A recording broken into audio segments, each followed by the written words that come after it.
We've got a seat waiting for you in the Delmarva Life audience. Be a part of the fun in historic Studio D. Book your seat. Visit delmarvalife.com and click on the show tab or call us at 443-880-9116.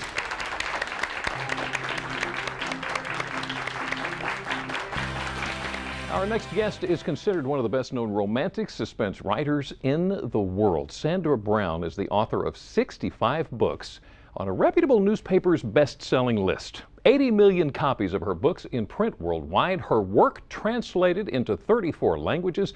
On top of that, Sandra has stacked up award after award honoring her for her writing. And we are so honored to have Sandra on Delmarva Life this afternoon to talk about her latest thriller called Deadline. Sandra, thank you so much for joining us this afternoon. Let me ask you real quick. Well, Jimmy, it's my pleasure. You started your writing in 1981. What was it that prompted you to realize you wanted to be an author? I got fired from my job. It's the truth. I was working on television in the Dallas market, and I know it's never happened to you, ever, but it sometimes happens in broadcasting. Management came through and fired the whole crew, and fortunately, my family was not depending on me for our livelihood. It was a part-time job, and but that was when my husband really challenged me to do what I said I'd always wanted to do. He said, you know, you've always wanted to write fiction, and you keep talking about it, but you're not doing it. So he kind of put it in the form of a dare, and that's when I started writing. I got a card table and a typewriter and a stack of paper, and I started writing my stories. Wow, more than 60 novels under your belt now, and your latest is Deadline. I got it right here. Yeah. I got to read this. So tell me about Deadline. Well, I really got the idea because I was fortunate enough to be asked to go on a USO tour to Afghanistan a couple of years ago. I and 4 colleagues, other thriller writers, that's a big genre over there for service members to read, and we were going to go over there and do meet and greets, which we did, and it was just fascinating. It was amazing.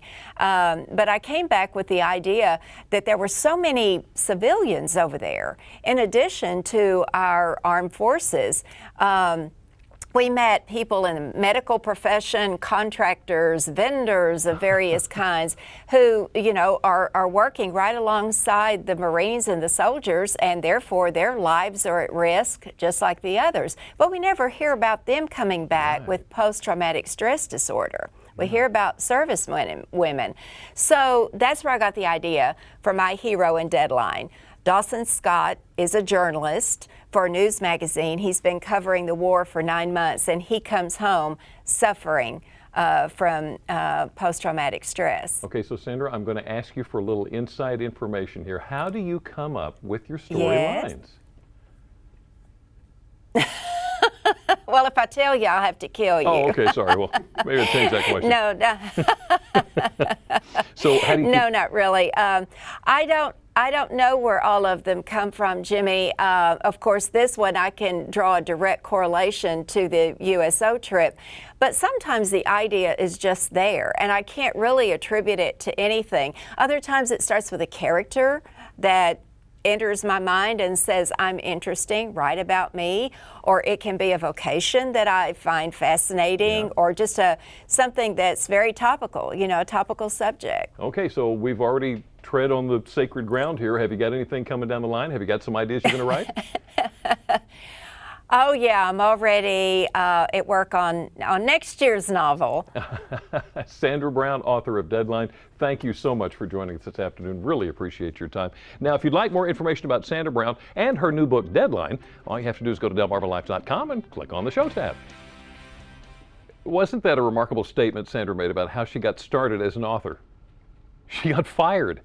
Okay, maybe you're not in that position. Maybe you're simply in position of looking for a job. So the question would be, what do you do? CareerBuilder.com suggests you take advantage of the holiday season and the flurry of parties coming up. The key to networking gracefully and successfully at holiday parties is to be genuine and appear knowledgeable and driven.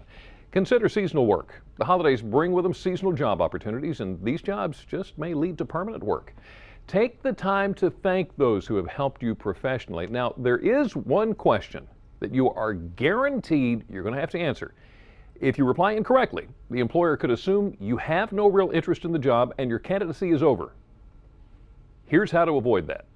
The interview is almost over. Very good. You just have to reply to one last question. Now, the ubiquitous, do you have any questions for me? This question can make or break an otherwise successful interview. So to snag that job, hiring manager Libby Felchley says, ask them about their history with the company, growth and development opportunities. This question shows you're career-minded and that you want to grow with the company. Also, what projects can I contribute to right away?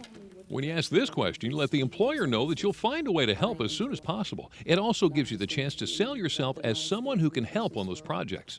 And remember, there's never a bad time to ask questions. Now, that being said, do you have the nerve to ask what happened to the person who held down the position before you? Well, that may seem like you want gossip. So maybe a better question would be, is this position new?